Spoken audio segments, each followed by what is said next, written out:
Bueno, apreciados alumnos, lo que quiero hacer con este video grabado de la clase, he utilizado la misma herramienta Meets para compartirles a ustedes la pantalla y que quede grabada la parte de la presentación en PowerPoint que yo había preparado, pero que a pesar de que se vio mientras yo estaba hablando, no quedó consignada como recurso de esta clase. Eh, entonces lo que yo voy a hacer es ir rápidamente sobre la primera parte de la presentación, eh, sobre la primera parte de la presentación y eh, sobre la primera parte de la presentación que fue la que vimos y luego voy a entrar un poco en detalle sobre la segunda parte para que una vez les quede ahí. Bien, nosotros ya habíamos hecho una introducción tanto en los videos previos, por fuera de la clase presencial en formato virtual, sobre la importancia del forrajeo como uno de los aspectos unificadores de, en los estudios ecológicos de los primates. Y no solo los primates, o sea, como también habíamos mencionado nosotros, si alguna belleza o alguna ventaja ofrece los estudios de ecología de primates es que nos han permitido formalizar muchos aspectos metodológicos y conceptuales relacionados con, eh, con la evolución y ecología de sistemas que viven de especies que viven en sistemas complejos y sobre todo en aspectos fundamentales de esas relaciones complejas que involucran diferentes eh, estados tróficos o puntos en la cadena trófica y relaciones específicas como son, por ejemplo, la relación planta-animal. Les contaba yo en el video que escogí esta fotografía de este primate, el género es Pitecia, lo más probable es que sea un Pitecia milleri. Es un primate que hemos tenido la suerte de extenderle la distribución a la bota caucana, el trabajo de su compañera graduada el año pasado, Laura Suárez. Ella desarrolló su tesis con el mono endémico Plecturoceus caquetensis y como colateralidad de su trabajo hizo el primer registro de esta especie para el piedemonte andino-amazónico en la zona de Piamonte en la bota caucana. Estos registros ya se habían dado, pero no se habían formalizado en la literatura por el codirector de Laura, que es el gran compañero Javier García, que tenía varios registros de otras localidades en la bota caucana y el piedemonte andino-amazónico del Caquetá. ¿Por qué lo traigo a colación? Porque nosotros hemos hablado de la relación planta-animal haciendo alusión a un cobeneficio que existe entre las plantas que ofrecen un recurso importante para los primates, un recurso alimenticio que cubre varios aspectos de la biología de estos organismos, no solamente les provee, digamos, energía en primera instancia, sino que a través de estos elementos vegetales también se incorporan elementos de la química que participan otras instancias metabólicas que regulan procesos tan importantes como, por ejemplo, toda la actividad sexual, el desarrollo de hormonas que en últimas terminan dictando la temporalidad, intensidad y mucha parte del comportamiento de cortejo que es tan fundamental para estos organismos, como lo es para cualquier organismo, pero pues lo tenemos mejor rastreado en algunas especies de primates y lo vamos a ver aquí. Estos primates Pitecia son identificados como primates consumidores de semillas, pero destructores, son depredadores de semillas. Y lo que ustedes ven acá, si pues, se puede ver el cursor, es ese hocico pues bastante ensanchado. Lo que tiene debajo es un colmillo que iría el inferior desde la comisura, ustedes ven aquí la comisura de la boca hasta debajo del párpado.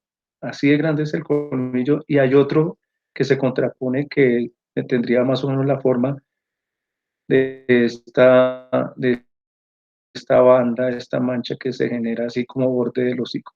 Entonces son dos enormes colmillos que estos primates utilizan para abrir frutos muy duros. Pues tenemos ahí diferentes tipos de lecitídeas y otros frutos que pueden tener coberturas bastante duras, que son especies que muchas de pronto tienen hasta mecanismos de dispersión distintos a la zoocoria, o sea, la dispersión favorecida o direccionada o regulada por los animales, y tiene, como por ejemplo pueden ser sámaras o samarídeos que se dispersan e incluso cipselas que se dispersan por el viento, o en sí el mismo fruto puede tener una parte de su dispersión por vía hidrócora a través del agua. Entonces, vemos acá que estos primates han aprendido a utilizar esos otros recursos, pero por ahí derecho pueden depredar, o sea, inhabilitar fisiológicamente muchas de estas semillas que consumen y las destruyen. Y eso es un mecanismo de control biológico y de regulación que también está contemplado dentro de los equilibrios de la naturaleza. Entonces, esta fotografía acá tiene el doble sentido de mostrarles esta especie nuestra, una especie neotropical. Existe en Colombia una reformulación de la taxonomía de este grupo bastante fuerte, se partió en varios grupos, ratificando el efecto vicariante, el efecto de barrera que tienen los ríos en la Amazonía. Esta es una especie que se desarrolla o que su evolución ha estado asociada a los ambientes amazónicos. Eh, y, y, y, es una especie pues que cumple un rol u otro tipo de roles en la naturaleza. No todas las semillas, digamos, son destruidas, un porcentaje es destruido, pero hay muchas semillas que son dispersadas. En este grupo, estos pitecinos, eh, hay una variabilidad enorme tanto en sus morfologías como en sus composiciones grupales. Tenemos desde grupos monógamos como el de este Pitecia, o monos, les dicen Saki monkeys a estos, son los monjes, eh, hasta el cacayao melanocéfalos, que puede tener grupos hasta de 200 individuos registrados en el Pago Apaporis por tomate, o sea, grupos bastante grandes. Es típico encontrar grupos de más de 60 individuos. Pues pueden imaginarse ustedes, estos organismos se escuchan en el bosque cuando vienen. Son unos atletas increíbles, tienen muchas morfologías, se le dice mono volador también. Es muy hábil en el bosque, en el sotobosque. Eh, Pueden habitar sistemas, digamos, incluso bastante intervenidos en algunas ocasiones, pero son bastante elusivos, o sea, no se dejan ver mucho. Y tienen una cola muy larga, y en contraste, por ejemplo, los del género cacayao tienen unas colitas más bien reducidas.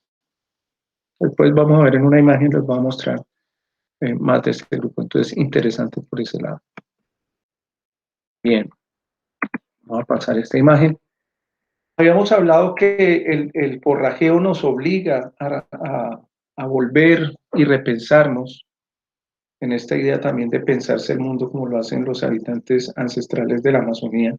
Les contaba yo que ellos tienen un banquito que se llama el Pensador, y los sabios de la comunidad, por decir algo, sus científicos, sus entes consultores, se repiensan el mundo. Y esto es lo que nosotros estamos haciendo en estas clases, repensarnos el mundo para poder entender qué es lo que está ocurriendo y poder eventualmente contribuir a un mejor vivir de todos en el concepto de una única salud que cobije tanto la salud de esos ecosistemas en sus complejidades como la salud humana.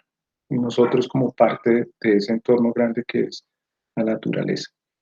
Entonces, un problema fundamental para la supervivencia es cómo los individuos, los diferentes organismos consiguen sus alimentos, su energía. Y aquí hay una primera enorme división entre organismos que pueden hacerlo de manera autónoma, hemos llamado autótrofos, son plantas y bacterias que capturan la luz y a través de un proceso químico generan moléculas más complejas que luego ellos mismos se encargan a través de un aparataje también químico muy complejo de desarticular, y en esa reducción de complejidad hay una ganancia de energía que se utiliza en diferentes procesos metabólicos. Eso implica una serie de estrategias dentro de estos autótrofos, pero nosotros que estamos en esta clase concentrados sobre aquellos organismos que no pueden hacer esto, como por ejemplo son los primates, son organismos que son heterótrofos, o sea, se alimentan de muchas cosas, no solamente del sol, y no tienen autonomía, no tienen tanta autonomía para generar sus propios recursos, tienen que ir a buscarlos. Y aquí ya viene, digamos, toda una serie de dinámicas que pueden empezar ustedes a asociar a esa necesidad de tener que ir detrás de los recursos, que es, por ejemplo, tienen que hallar primero esos recursos, tienen que desarrollar una serie de estrategias para poder encontrarlas, sensoriales, muchas de ellas, comportamentales, de tamaños de grupo para que aumente la probabilidad o de reducción en sus tamaños de grupo para ajustarse a una oferta de esos recursos, la distribución de la oferta de esos recursos en el tiempo y en el espacio, en estos sistemas que ya hemos visto nosotros que son bastante complejos. Tienen que haber sido seleccionados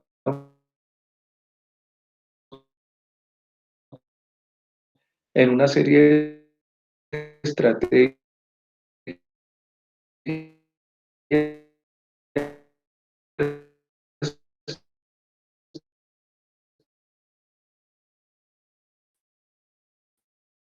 y, y, y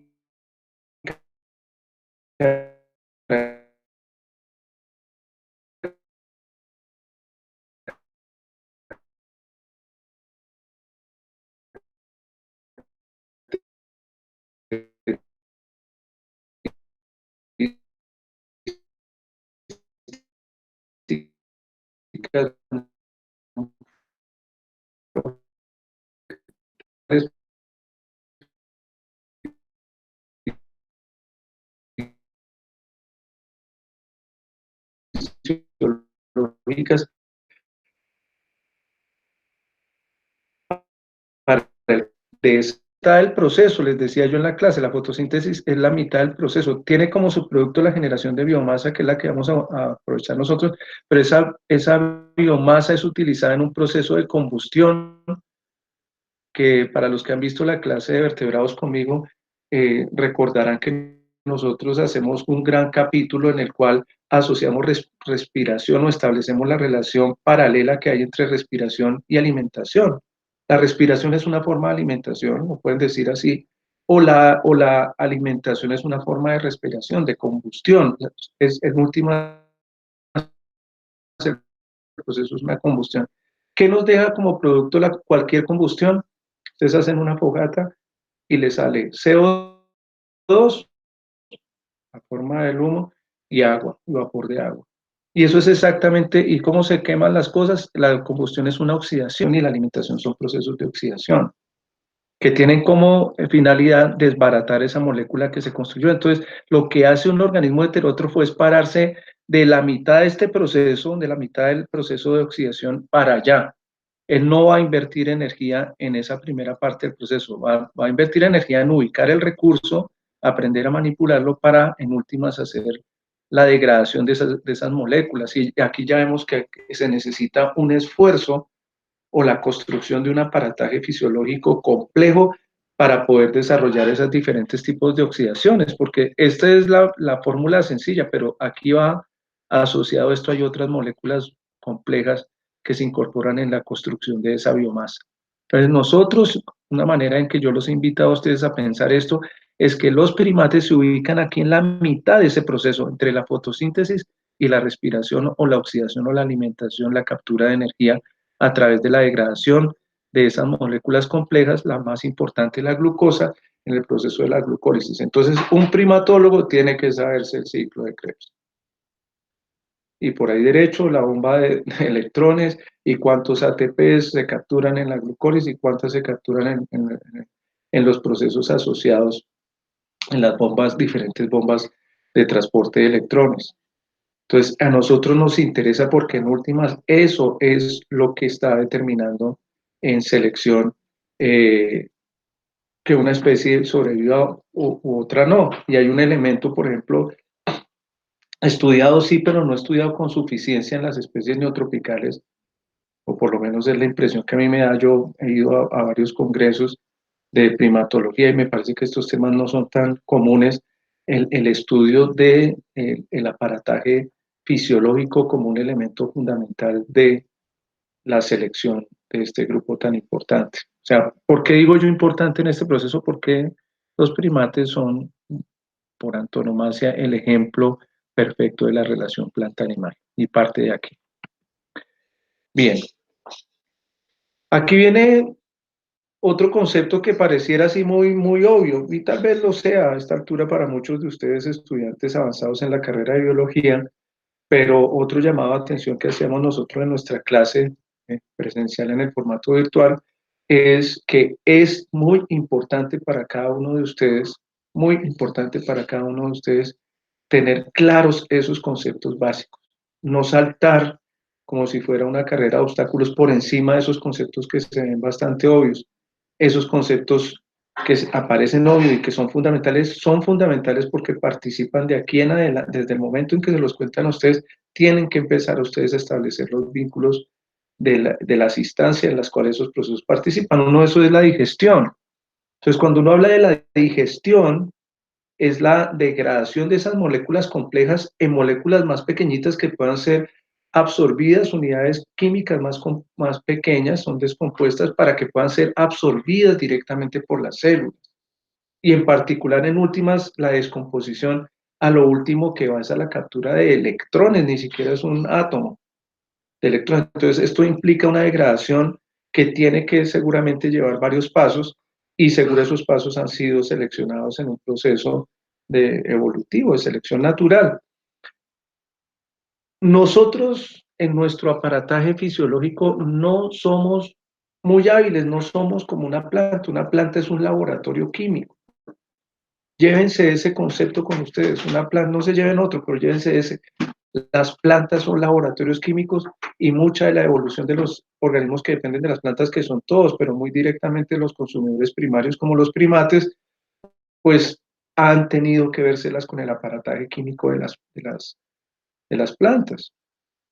Es por eso que en mi laboratorio hay un énfasis al estudio de estos procesos fisiológicos, metabólicos, y trabajamos de la mano con nuestros compañeros del programa de química y de ingeniería de alimentos, que nos interesa, es un elemento fundamental, y de los microbiólogos. ¿Por qué? Porque un porcentaje muy importante de la digestión de cualquier vertebrado no la hace el mismo vertebrado, tiene que incorporar una biota especializada, seleccionada en miles de millones de años como bacterias y hongos representados en levaduras que le permiten al organismo a través de su metabolismo degradar estos elementos. Si nos quitaran la flora intestinal, y pasa cuando uno se enferma del estómago y tiene diarrea, elimina la flora intestinal y viene un problema serio. No tienen que darles mecta y otro tipo de cosas reconstituyentes de la flora intestinal o yogur para que usted pueda volver a hacer su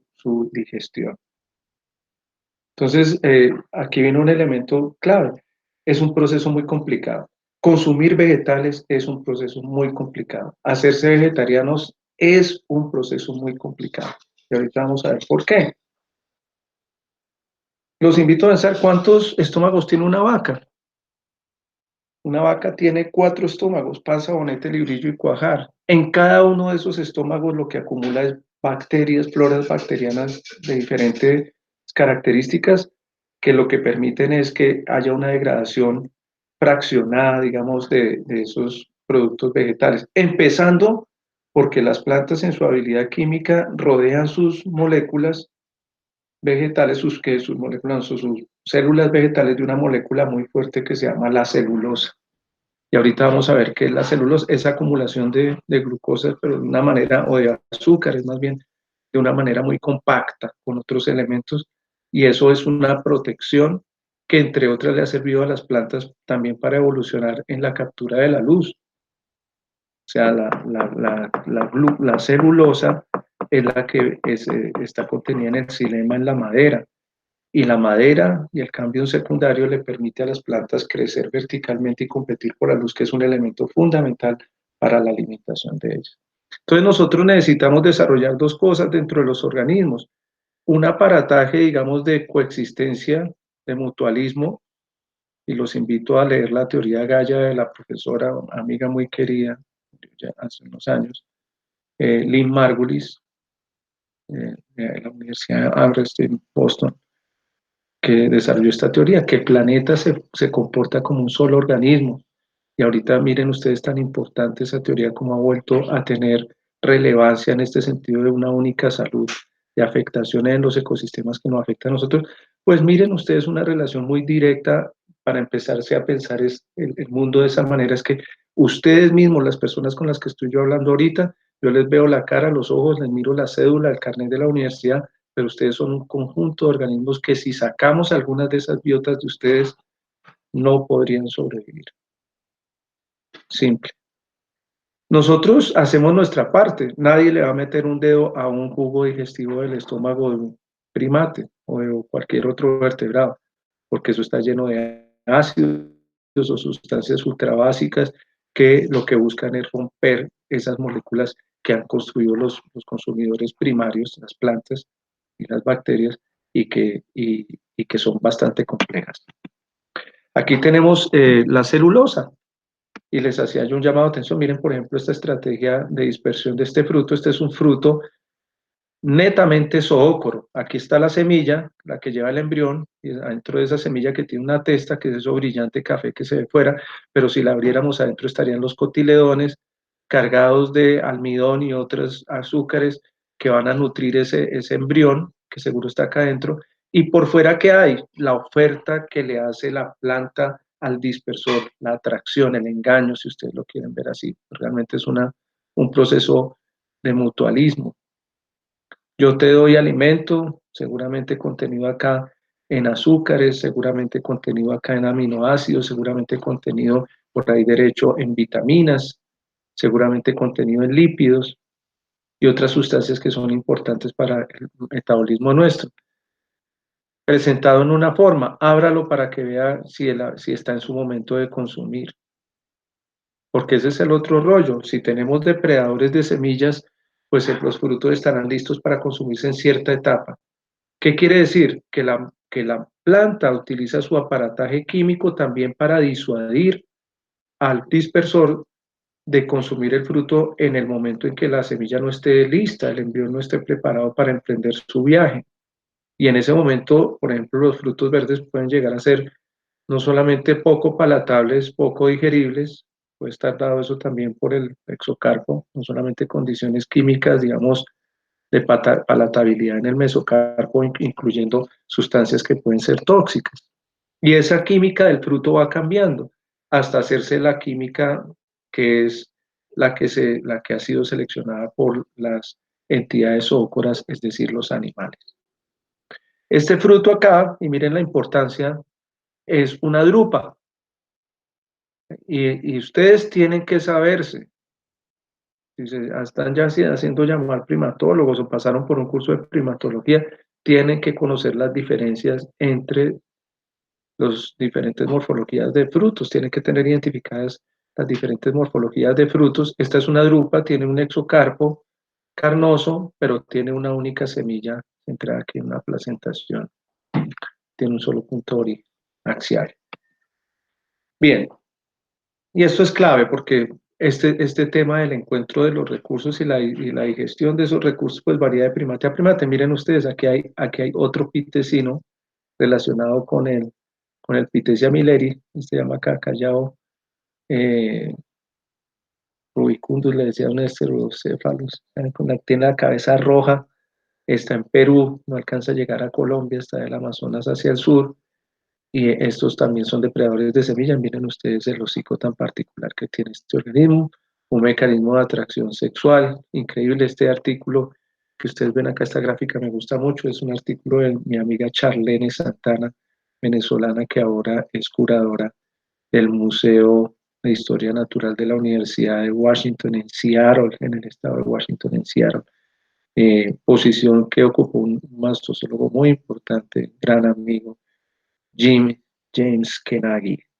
James Kenagi, entre otras, generó el brazo suramericano de la, o lo fortaleció más bien, el brazo suramericano de la Asociación Mastozoológica de los Estados Unidos, mecanismo por el cual se da un montón de desarrollo del campo del estudio de los mamíferos en Sudamérica.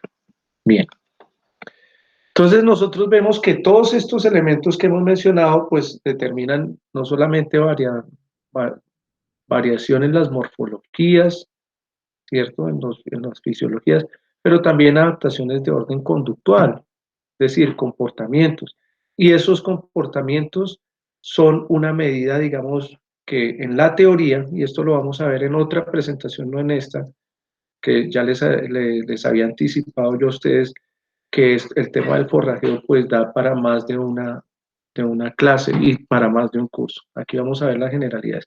Pero en otra clase vamos a ver nosotros si estos comportamientos realmente, la velocidad a la que tienen que darse, pues cómo opera la evolución. Porque una cosa es cambiar las fisiologías y otra cosa es cambiar el comportamiento. El comportamiento es de todas las características que puede expresar un organismo, es la más plástica, es la que es susceptible de cambiar más rápido. Si tú por ejemplo, en la manipulación de un fruto implica el hecho de tener dedos, pues de ahí a que aparezcan las mutaciones que generan dedos, el PAX9, los MX1, los SH1, 2, 3, 4, 5, todos los genes que determinen la formación de una mano.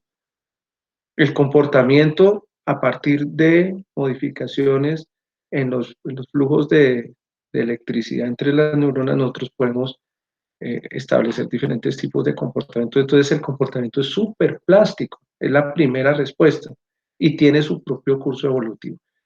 Es un aspecto importante, pero también por ser un aspecto importante y de alta plasticidad, tenemos que prestarle mucha atención para poder verlo, identificarlo, clasificarlo, digerirlo en campo. Y mucho del trabajo de un primatólogo, mucho de lo que está contenido en la libreta de campo de un primatólogo, pues ya vimos un aspecto importante, es la descripción del recurso de lo vegetal, su fenología, sus morfologías, si se puede, su bioquímica, su fisiología, sus diferentes momentos de fructificación, qué estructuras participan, todo eso tiene que estar contenido en la libreta, pero una parte muy importante son qué adaptaciones comportamentales están asociados a la consecución de esos recursos.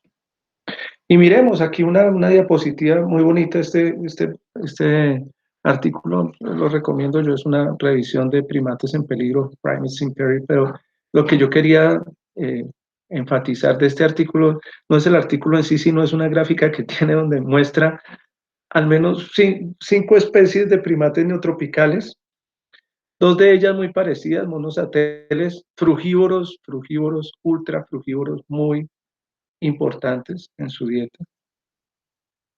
De los frugívoros, digamos que utilizan una mayor amplitud de recursos de frutos, con un tamaño, con una morfología, seguramente habitando y forrajeando de un modo particular el bosque. Y por el otro lado, miren lo que tenemos a Plecturoceus caquetensis, aquí la especie que estudió Laura Suárez. Y tenemos acá pues a un Zeus capuchinos, que los estudió. Este es, que se puede ser, no, este es el Capori, Zeus Capori.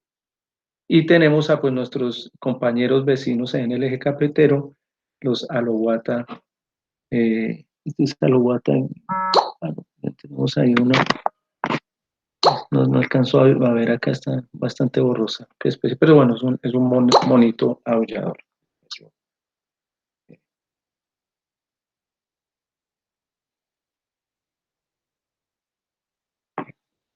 Para que no me interrumpa. ¿A dónde voy yo con esto? No es lo mismo la dieta de una teles que la dieta de un caliceus, que la dieta de un zeus, que la dieta de un alowat. De todos estos, ¿cuál se parece, por ejemplo, más a una vaca? Obviamente la alowata, que come desde flores a rebrotes florales, puede consumir una amplia variedad de hojas, es folívoro. Y ya entonces empezamos nosotros a pensar que sus adaptaciones conductuales, comportamentales, pues estarán en concordancia con esa característica que estará ratificada morfológicamente y fisiológicamente. Todas estas dictadas a su vez por el tipo de recurso. Y en una hoja, por ejemplo, una hoja que está expuesta constantemente a ser consumida, pues las hojas y sobre todo las hojas cuando son chiquiticas, algunas de ellas, y a lo largo de su vida desarrollan un montón de sustancias químicas que no son tan fáciles de digerir, aparte de la gran cantidad de fibra y celulosa que tienen estas plantas de madera. Está el trabajo requete, recontra clave de profesores que estudiaron las polillas y el tema de la depredación de hojas y el efecto de reina roja. Después les paso el nombre, ahorita se me acaba de ir, un par de profesores, bueno, que lo estudiaron en polillas, en orugas de polillas que consumen diferentes tipos de flores y ven cómo las plantas empiezan a reaccionar produciendo sustancias químicas y las polillas a desarrollar aparatajes fisiológicos que las descompensen este aspecto. Bueno, y tenemos una amplia variedad de monos. La invitación es a que ustedes los piensen desde la perspectiva de esas variaciones morfológicas, comportamentales y fisiológicas. El problema del forrajeo, pues hay varios, porque en últimas, si es tan complicado hacer todo este tema de la digestión, pues uno tiene que saber en dónde pone sus chavos, en dónde pone su esfuerzo, en dónde se hace la inversión. Y eso dependerá de varias cosas, como por ejemplo el valor nutritivo del recurso que se va a consumir, su distribución espacial y temporal, es decir, la oferta en términos de la distribución espacial y temporal y la cantidad. Y aquí ya empezamos nosotros, digamos, a meternos en una dimensión, digamos, mucho más funcional, ecológica funcional, y empiezan a aparecer elementos, no solamente estos que hemos visto de la parte química y fisiológica, sino empiezan a aparecer elementos importantes, por ejemplo, cuando yo hablo de distribución espacial y temporal, estamos incorporando dos nuevas dimensiones muy importantes, van a ser muy importantes de aquí en adelante y van a tener un espacio muy particular en nuestros registros. La distribución espacial y temporal de los recursos tal vez va a ser lo primero que nosotros vamos a hacer susceptible, va a ser la primera variable susceptible de ser documentada de todo el tema del forrajeo y de todo el tema de la obtención de recursos. Entonces, un primatólogo, mensaje de fondo, esta clase yo les recuerdo a ustedes porque hago esos énfasis, que esta clase tiene como un énfasis global la parte práctica. Y cuando pase todo esto ya es un compromiso, así sea en un año, 2 años, con los que me vea, me voy a campo y vamos a terminar este curso como debería haber terminado. Pero esa parte espacial, el registro espacial y temporal, obliga al primatólogo a que desarrolle las habilidades para hacer la documentación de estos aspectos. Entonces, un primatólogo le viene bien saber de cartografía, le viene bien saber de topografía, le viene bien saber de climatología, como lo hemos visto al comienzo del curso, le viene bien empezar a manejar herramientas que antes no se tenían y que ahorita cada vez están más disponibilizadas y son más amigables, como por ejemplo los sistemas de información geográfica. Y yo tengo un proyecto que quisiera vincularlos de un artículo que escribí hace un tiempo. El artículo fue aceptado, pero yo nunca hice las revisiones porque no tuve quien me ayudara con esa parte. Y toca rehacerlo ahorita con nuevos datos y todo esto, pero tiene que ver con una aplicación que yo desarrollé en sistemas de información geográfica. Les recuerdo a los que no saben, yo tengo una doble titulación, mi doctorado es en sistemática y evolución, especialidad en los mamíferos, pero el otro título que yo tengo, yo soy geógrafo y especialista en ciencias de la Tierra y por ahí derecho. Trabajaba yo con sistemas remotos y sistemas de información geográfica y desarrollaba herramientas novedosas. Esa era parte, digamos, de mi trabajo, un trabajo que pues abandoné, pero que me gusta mucho. Y dentro de esas apliqué, yo más bien le busqué aplicaciones a herramientas que había del manejo costo espacial de recursos adaptadas al entendimiento del forrajeo de los primates. La obtención de recursos representa costo energético. Ese es el tema de fondo. Tiempo y energía del consumidor que son limitados. Uno tiene que escoger, las especies están en la cuerda floja, las especies no pueden darse el lujo de que será que hoy como chocorramos, me alcanza la plata. no es solamente eso, a ellas les cuesta físicamente vida, tiempo y energía utilizar un recurso o utilizar otro. Y esto pasa por el filtro de tener que tomar decisiones para el consumo. Pues el problema del forrajeo es cómo se toman esas decisiones y nos obliga a pensar en estas variables: valor nutritivo, distribución espacial y temporal y cantidad de esa oferta. Todo esto desde la perspectiva del costo energético. Y miren ustedes, aquí está lo que les comentaba yo. Nosotros tenemos que saber bien qué es lo que ofrecen esos recursos, en qué momento se producen, en qué lugar del espacio están y quiénes otras especies los utilizan. Y miren que aquí han dejado por fuera a un grupo muy, muy importante. Aquí se centraron en los vertebrados, pero yo estoy convencido que todos estos frutos son utilizados por bacterias, por hongos, en su mayoría, y de ahí derecho por artrópodos. Y en la utilización, o sea, un primate, una planta picada por un gusano, una palma picada por un gusano, determina que el primate deseche la palma. Entonces nosotros tenemos que aprender a registrar todos estos frutos. Vuelve y juega. Un primatólogo es un botánico. Y afortunadamente yo, les comentaba a ustedes, tuve la oportunidad de ver no solamente la química inorgánica 1, 2, 3, orgánicas 1, 2, 3, analítica 1 y 2, bioquímica 1 y 2, porque ese era el énfasis en la nacional. Pues cuando llegamos a la línea de química veíamos todo esto, todos los biólogos, al que le gustara o al que sintiera la inclinación vocacional, todos. Y ahorita yo lo agradezco, que me facilitó mucho el trabajo como evolucionista y particularmente como primatólogo y trabajo de herbario. Tenemos la suerte en la universidad de que hay un herbario. Primatólogo o los que se estén inclinando hacia los estudios de animales, que no haya pasado por el herbario y no sepa cómo está funcionando un herbario, empiece a cuestionarse seriamente sobre su capacidad profesional. Y aquí vienen diferentes estrategias y aquí es hasta donde yo dejé esta charla. Yo creo que se está haciendo un poquito larga otra vez, entonces yo la voy a dejar solamente hasta aquí y vamos a dejar el plan original, digamos, de poder regresar a la charla, digamos, presencial para poder recoger las inquietudes de ustedes. Entonces, la solución de ese problema, por ejemplo, ha tenido varias aproximaciones teóricas. Una de las maneras es verlo desde la teoría tradicional de análisis de costos, del análisis del costo-beneficio. Y esto es a lo que se le ha llamado una teoría muy importante. Hay reviews enteros de esto en la literatura ecológica. Este es un tema fundamental, no de primatólogos, es un tema fundamental de la ecología. Y seguramente ustedes lo han visto en sus clases de ecología, que es la teoría del forrajeo óptimo, el TFO. Entonces, ¿qué viene? Bien, se sustenta en algo que es muy complicado. O sea, pues muy complicado, no, que es complejo, que es el concepto de la optimización. Bueno, en últimas no, es intuitivo, pero aterrizarlo puede tener complejidades más bien. Estos son conceptos económicos. La optimización se basa en la relación que hay entre costo y beneficio.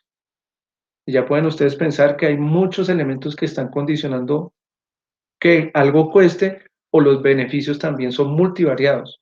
Entonces yo aquí los estoy empaquetando simplemente en esas dos categorías. Costo-beneficio. Y es una relación que el costo está representado usualmente en tiempo, que tanto tiempo se precisa para obtener un beneficio que está representado la mayoría de las veces en energía, consumo calórico. Entonces, ¿cuál es la gracia acá? Minimizar el tiempo de búsqueda y consumo para optimizar o maximizar la cantidad de calorías consumidas. Entonces, si yo me consumo un frutito y me costó un segundo encontrarlo, otro segundo metérmelo a la boca, otro segundo digerirlo y me ofreció 5.000 calorías, eso es una machera. Pero si yo tengo que irme hasta la punta de la montaña, 3 días caminando, y me como un fruto que tiene venenos, que tiene otras sustancias secundarias y tiene una cáscara bien gruesa y tengo que digerirla y luego el beneficio en términos calóricos, en términos de calorías, son 5 calorías o 1 caloría, pues ese es un pésimo negocio. Y esas son las decisiones que tiene que tomar un primate. Entonces, ya empezamos, o la invitación es, a ustedes es esta. ¿Será que, o la pregunta más bien que yo quisiera que ustedes me respondieran, tenganla preparada para la próxima clase? Tarea es, cada uno me va a escribir 200 palabras. Me las va a escribir y me las va a mandar. Yo ahorita les doy el correo. La pregunta es la siguiente. ¿Será, será que bajo esta lógica de la optimización en la consecución de la energía, los primates han desarrollado un conocimiento de su entorno o este es un proceso que se guía al azar? Una pregunta filosófica importante, porque aquí nos estamos metiendo con un tema que tiene que ver mucho con lo humano, el desarrollo de conocimiento. Entonces, ¿será que el conocimiento es solo de nosotros o en qué momento empieza ya en la naturaleza? ¿Bajo qué máscara? ¿En qué forma? ¿En qué formato es que sea? ¿Bajo qué metodología? Si es que las tiene. Entonces, ahí les dejo esa pregunta. ¿Listo? Y después vamos a volver aquí un poquito sobre la matemática básica de la teoría del forraje óptimo, pero vamos a dejar por lo pronto eh, en ese punto.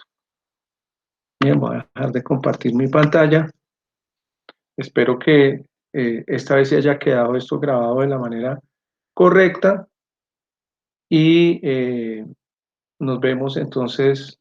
Yo les voy a subir, no voy a subir más videos, voy a dejar este con otra tarea. Quiero ver los nombres de las personas de este curso, que yo sé quiénes son, todos, asistentes y personas inscritas, suscritos en este canal de YouTube. El que no esté suscrito, simplemente no le puedo asignar una calificación. Punto. Entonces, primera tarea, suscribirse. Y segunda tarea, que la habían haber hecho y será calificada, es que observen los videos. En el tiempo en que ustedes quieran, voy a tener flexibilidad en ese punto, pero aquí me queda registrado quién lo hace y quién no. Y el esfuerzo de ustedes va a ser medido en eso, en la atención que presten a esos videos, incluyendo esto. Entonces, no se confundan, ahí me aparece Hugo Mantilla, entró y vio este video 2 veces y cada vez lo vio 1 minuto. Y si el video tiene 10 minutos, pues usted sacará 1/10. Sencillito. O sea, ese es el material, es la tarea mínima. Yo aquí estoy haciendo un esfuerzo de compilar esta información que ustedes ya se dan cuenta que es más compleja de lo que uno puede inicialmente pensar. Y lo correspondiente, digamos, lo recíproco es que ustedes por lo menos se tomen el tiempo para poder verla. Y lo profesional, el deber ser sería que lo digieran, lo complementen y como producto, digamos, de ese ejercicio, pues vengan al espacio que sea destinado para la comunicación con preguntas, ojalá bien elaboradas. Todas las preguntas son válidas, todas cuentan, empiezan a contar ahí, a ver quiénes son los que están haciendo el proceso y quiénes no. Bien, espero que esto sea de utilidad y quedemos con este recurso. Nos vemos en la próxima clase. Un abrazo.